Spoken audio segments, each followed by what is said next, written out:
Hi, I'm Richard, and today I'm going to try and help you to get into Imperial College Business School. One of the top business schools in the UK, they have only a 27% acceptance rate. And the most competitive courses, MSc Finance and likes, that drops below 10%. But here at the Profs, professional admissions consultants like myself and my network of over 1,000 ex-admissions professionals and professional tutors have 10x'd that acceptance rate from as low as 9.3 all the way up to 93% for our students. We're really particularly good at getting people into Imperial College. Now we have tens of tips amassed from our experience. And today I'm going to go through the questions and give a bit of a sneak peek into what professional consultancy looks like to help give you the edge. Of course, if you'd like to work with a professional such as myself, do stay around for the contact details at the end of the video. Now, you need to get into the mindset of Imperial to enjoy these high success rates. Imperial Business School is all about your career planning. Now, that is very different for those of you who've seen our catalogue of videos on Oxford, LSE, Cambridge, and others who are really looking for an academic slant of these business subjects. No, Imperial don't have a personal statement. You cannot copy and paste an application from another school. Instead, they ask you the career planning questions. These change a little bit from year to year, so make sure you check them out for each year if you're looking at this far in the future. But the core questions we're going to go through today, number one is, please discuss your career plans after graduation. They are looking for a 5-year robust career plan. I love the lines, immediately after graduation, after 2 or 3 years, and looking ahead to my first promotion, which could be at the same company or a different company. This is a short, middle, and slightly longer term career plan to give you focus. For each of those, I advise strongly that you go and find a specific desk at a specific company. It's no good saying being an investment banker, that's very undergraduate, it's not very strong. At this level, with just a 10% acceptance rate, they want to know, are you going to be an FX trader or are you going to specialize in bonds and derivatives? Who are you going to work under? Who did that team work with? What region you're going to work in? The more specific, the better. Have a really robust career plan, because by showing the research that you have done, you are far stronger because you show that you are someone who looks ahead and is more likely to get a job at the end. They also want to know, what steps have you taken towards achieving this career plan? So any relevant work experiences, any relevant positions of responsibility, or else your own research you've done, put in there, put in those specifics to help increase your chances.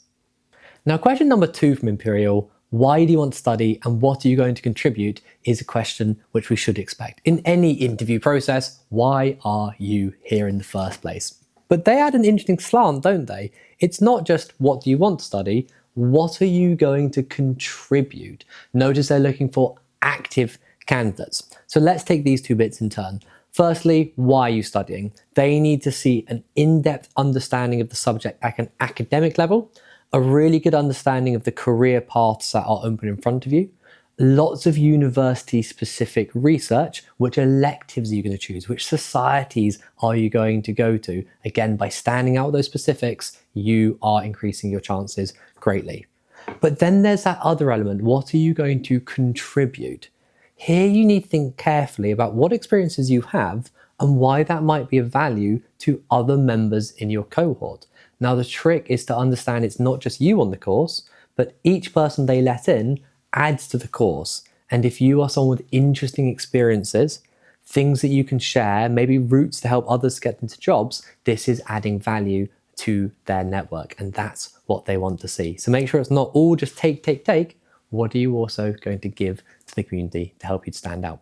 Finally, the third question is of a very different nature. You're asked about how you embody Imperial's values. There are a few of them. Most will talk about excellence because it's the easiest, but you could talk about respect, collaboration, or innovation. Now, for this question, it's more of what we call the American style application. How are you a leader of men and women? What is it that you are going to achieve beyond yourself as a great positive social impact. They want to see a glimpse of the person that you are growing into and want to continue to grow into on this course. So for this, I recommend the STAR technique. In one line, situation and task. Where were you? What were you doing? I strongly recommend using a work experience given how much Imperial likes to understand your career planning, but it could be potentially a family business that you've worked in, a charitable venture, or a time when you've really stood up and made the world a better place. Next, the action. Most of the word count for this 500 word question should be making yourself the hero of the story. Talk about how you stood up, what you led, what you did that made you stand out. And then lastly, we have our result. What happened? What was the outcome? Did you get a promotion? What did other people say? Did you get a review? Did you achieve some fantastic growth or some sales or a fantastic innovation or won a pitch? Loads of things you can talk about here, but that STAR technique helps focus your answer to make you really stand out and align to one of those values and show what you offer beyond just the academics. Now, that's just a quick run through of the questions. Over a 20-hour program, professionals such as myself will help go through all of your answers, not just for Imperial, but all your applications to help make you stand out and avoid those common pitfalls that make your answers generic, bland, and rejected. If you'd like to see more of our videos on the specific Imperial courses, we've got tens of them. Please do search through our YouTube channel. And if you've got any particular questions, please do comment. We love to get back to as many comments as we can, and we love the questions. Often they fuel future videos. If you have a friend applying for any of these courses, please do like, share, and subscribe. Now, tip number 4 is to get your CV in the format that Imperial specifically ask for. Go on their website. They've got a brilliant CV guide. It's a downloadable PDF that's really helpful, not just for academic CVs, but also for applying for jobs, given the levels of experience you have. Use their template. They'll know that you've done the research. It's what they are looking for. The general tips, of course, apply here. Have your academics at the top and highlight specific quantitative grades. Got any 70s, 80s, 90% in mathematical subjects? Stick 3 or 4 of them at the top to show how strong you are. If you've got any additional courses, maybe you've done a Coursera, maybe you've done an external online certificate, stick those in there as well to show how hardworking you are. Make sure that with your work experiences, if you don't have many, you might want to separate out experiences and internships from positions of responsibility. Not experiences that were paid, but maybe volunteering, maybe student societies, maybe you've helped out in a family office if you're lucky to have one. Put these into your CV with no more than 4 bullet points on each, starting with an action verb. What did you lead? What did you grow? Throughout your CV, make sure you're using specifics. I recommend percentages, I recommend currencies, I recommend numbers and brand names. Always asking, can I squeeze any of these into my CV to make it stand out? People love to see the impact that you had in each of these experiences. Don't let it be more than 1 page. They like 1 page. Make it shorter rather than longer.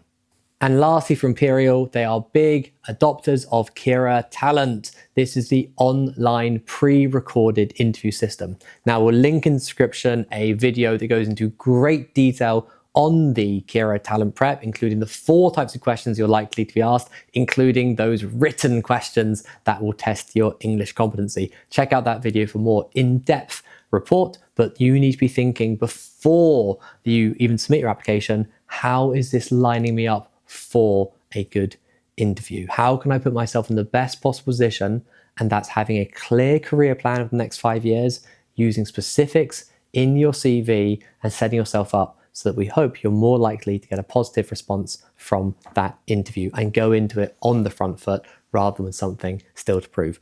We have a near 100% success rate of getting people from the Kira interview through to Office at Imperial, so please do consider working with us on the team if you'd like to work on some mock interviews and understand how this unique pre-recorded test works.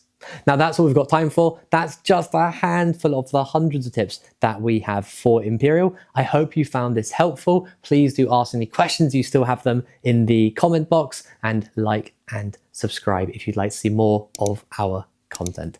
Most importantly, good luck in your applications.